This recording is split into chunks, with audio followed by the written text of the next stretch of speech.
नमस्कार, मी Vasant Pardeshi, upper police आयुक्त गुन्हे, नागपूर शहर।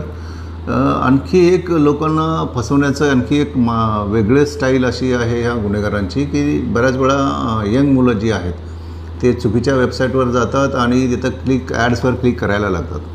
क्लिक केल्यानंतर एक सुंदर मुलगी येते आणि मग तिच्यासोबत गप्पा-टप्पा होतात असं त्यांना वाटतं आणि ते गप्पा करतानाच मग तुमचे व्हिडिओज वगैरे ते सेव्ह करून घेत असतात आणि भविष्यात मग तेच व्हिडिओ तुमच्याविरुद्ध वापरून किंवा तुम्हाला अतिशय विचित्र किंवा नग्न अवस्थेत दाखवून तुम्हाला फसवणुकीसारखं मोठ्या प्रमाणात ब्लॅकमेल केलं जातं आणि मोठ्या प्रमाणात पैसा त्यांनी काढला जातो। तेव्हा हे लक्षात ठेवलं पाहिजे की कुठल्याही अननोन चॅट याच्यावर जायला नाही पाहिजे आणि अननोन मुलीसोबत गप्पा मारणं किंवा चर्चा करणं, चॅट करणं हे टाळलं पाहिजे। अदरवाईज तुम्ही त्यामध्ये अडकून तुमचं ब्लॅकमेल केलं जाऊ शकतं तुम्हाला आणि तुमचं मोठ्या प्रमाणात पैशासाठी तुम्हाला हॅरासमेंट केली जाऊ शकते।